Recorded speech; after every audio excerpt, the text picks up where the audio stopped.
ಭಾರತ ಬಯಲು ಶೌಚ ಮುಕ್ತ ದೇಶ ಕೇವಲ ಭಾಷಣಕ್ಕೆ ಸೀಮಿತವಾಯ್ತಾ ಈ ಘೋಷ? ಬಹಿರ್ದೇಶಕ್ಕೆ ಕಾಡೇ ಇಲ್ಲ ಇಲ್ಲಿಯ ಜನರ ಜಾಗ. ಈಗಲೂ ಕೂಡ ಶೌಚ ಸ್ಥಳ ಇಲ್ಲದೆ ಜನ ಪರದಾಡ್ತಿದ್ದಾರೆ. ಇದು ಯಾವುದೋ ಹಳ್ಳಿಗಾಡಿನ ಕುಗ್ರಾಮದ ಕಥೆಯಲ್ಲ, ಕಂದಾಯ ಸಚಿವರ ಕ್ಷೇತ್ರದ ಜನರ ಕಣ್ಣೀರಿನ ಕಹಾನಿ. 300ರಿಂದ 400 ಜನರಿಗೆ ಇನ್ನೂ ಶೌಚಾಲಯದ ವ್ಯವಸ್ಥೆನೇ ಆಗಿಲ್ಲ ಇಲ್ಲಿ ತನಕ. ಕಂದಾಯ ಸಚಿವರ ಕ್ಷೇತ್ರದಲ್ಲೇ ಜನರ ಪರದಾಟ.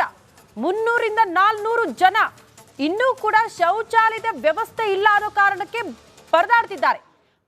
ಭಾರತ ಬಯಲು ಶೌಚ ಮುಕ್ತ ದೇಶ ಆಗಬೇಕು ಅನ್ನೋದು ಬರೀ ಭಾಷಣಕ್ಕೆ ಸೀಮಿತ ಆಯ್ತಾ ಅನ್ನೋದು ಪ್ರಶ್ನೆ ಆಗ್ತಾ ಇದೆ. ಮತ್ತೊಂದು ಅಪ್ಡೇಟ್ ಲಭ್ಯವಾಗ್ತಾ ಇದೆ. ಸಚಿವ ಕೃಷ್ಣ ಬೈರೇಗೌಡ ಪ್ರತಿನಿಧಿಸುವ ಬ್ಯಾಟರಾಯನಪುರ ಮೇಸ್ತ್ರಿ ಪಾಳ್ಯದಲ್ಲಿ 150ರಿಂದ 200 ಕುಟುಂಬಗಳ ವಾಸ್ತವ್ಯ ಇದೆ. ಮಕ್ಕಳು, ಮಹಿಳೆಯರು, ವೃದ್ಧರು ಸೇರಿ 300ರಿಂದ 400 ಜನ ವಾಸ ಮಾಡ್ತಿದ್ದಾರೆ. ಬಡ ಕಾರ್ಮಿಕರಾದ ಇವರಿಗೆ ಇನ್ನೂ ಕೂಡ ಶೌಚಾಲಯದ ವ್ಯವಸ್ಥೆನೇ ಆಗ್ತಾ ಇಲ್ಲ. ಈಗಲೂ ಕೂಡ ಶೌಚಕ್ಕೆ ಕಾಡನ್ನೇ ಇಲ್ಲಿನ ಜನ ಅವಲಂಬಿಸಿದ್ದಾರೆ. ರಾತ್ರಿ ಹೊತ್ತು ಶೌಚಕ್ಕೆ ಹೋದಾಗ ಹಲವು ಬಾರಿ ಹಾವು ಕಡಿತ ಆಗಿದೆ. ಇದರಿಂದ ಇಲ್ಲಿಯ ಜನ ಭಯದಲ್ಲಿಯೇ ಬದುಕುವಂತಾಗಿದೆ. ಸಂಬಂಧಪಟ್ಟವರ ಗಮನಕ್ಕೆ ತಂದ್ರೂ ಕೂಡ ನೋ ಯೂಸ್ ಅನ್ನುವಂತ ಉತ್ತರ.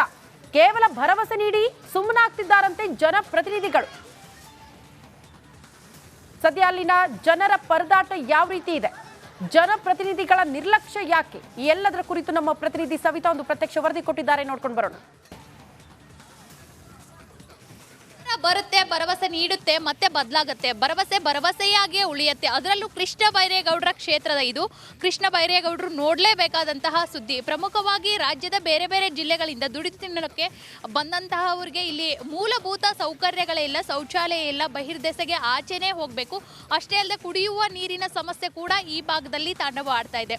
ಸದ್ಯ ಕೃಷ್ಣ ಬೈರೇಗೌಡರ ಕ್ಷೇತ್ರವಾದಂತಹ ಬ್ಯಾಟರಾಯನಪುರದ ರಾಚೇನಹಳ್ಳಿಯಲ್ಲಿದ್ದೀನಿ. ನಿವಾಸಿಗಳಿದ್ದಾರೆ, ಮಾತಾಡಿಸ್ತಾ ಹೋಗೋಣ. ಎಷ್ಟು ವರ್ಷಗಳಿಂದ ಇದ್ದಾರೆ, ಪ್ರಮುಖವಾಗಿ ಇರುವಂತಹ ಸಮಸ್ಯೆ ಏನು ಅಂತ. ಅಜ್ಜಿ ಹೇಳಿ, ಎಷ್ಟು ವರ್ಷದಿಂದ ಇಲ್ಲಿದ್ದೀರಾ? ಈಗ ನಮ್ಮ 10 ವರ್ಷ ಮೇಲಾಗಿದೆ.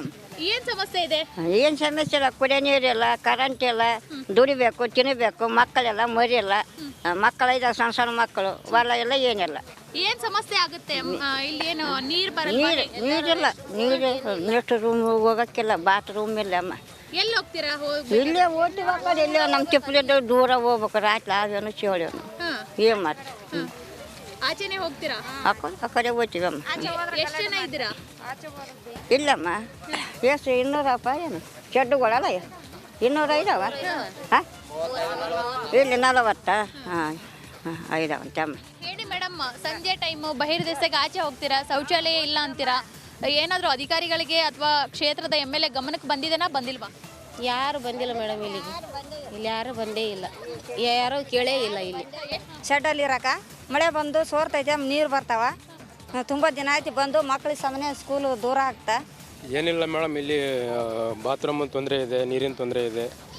ಲೇಡೀಸ್ ಹೋಗ್ಬೇಕಾದ್ರೆ ಭಾಳ ತೊಂದರೆ ಇದೆ. ಎಷ್ಟು ದೂರ ಹೋಗ್ತಾರೆ? ಒಂದು ಅರ್ಧ ಕಿಲೋಮೀಟ್ರ್ ಹೋಗ್ಬೇಕು ಮೇಡಮ್. ಅರ್ಧ ಕಿಲೋಮೀಟ್ರಿಂದ ಹೋಗ್ಬೇಕು, ಅದು ದೂರ ಇದೆ. ನಾವೇನು ಜನ್ಸ್ ಹೋಗ್ಬೋದು, ಏನಿಲ್ಲ ಹೊರಗಡೆ ಹೋಗ್ಬೋದು. ಲೇಡೀಸ್ ತುಂಬ ತೊಂದರೆ ಇದೆ ಇಲ್ಲಿ. ಸರ್, ದುಡ್ಡು ತಿನ್ನೋಕೆ ಬಂದಿದ್ದೀರಾ, ಬಂದೂ 10 ವರ್ಷ ಆಯಿತು. ಸರ್ಕಾರಕ್ಕೆ ಏನು ಡಿಮ್ಯಾಂಡ್ ಮಾಡ್ತೀರಾ? ಪ್ರಮುಖವಾಗಿ ಏನು ಬೇಕು ನಿಮ್ಗೆ ಇಲ್ಲಿ ಈ ಭಾಗದಲ್ಲಿ? ಈ ಭಾಗದಲ್ಲಿ ಮೇಡಮ್ ನಮ್ಗೆ ಇರೋಕೆ ರೂಮು ಬೇಕು ಮೇಡಮು, ಶೌಚಾಲಯ ಬೇಕು, ನೀರು ಬೇಕು, ಇದು ಮಕ್ಕಳು ಸ್ಕೂಲ್ ಬೇಕು ಮೇಡಮ್. ಆ ಥರ ಕರೆಂಟ್ ಬೇಕು ಮೇಡಮ್. ಏನಿಲ್ಲ ಮೇಡಮ್, ಕತ್ತಲಲ್ಲಿ ಇರ್ತೀವಿ. ಕ್ಯಾಮ್ರಾ ಪರ್ಸನ್ ದೀಪಕ್ ಜೊತೆ ಸವಿತಾ ರಾಮಚಂದ್ರ, ರಿಪಬ್ಲಿಕ್ ಕನ್ನಡ, ಬೆಂಗಳೂರು.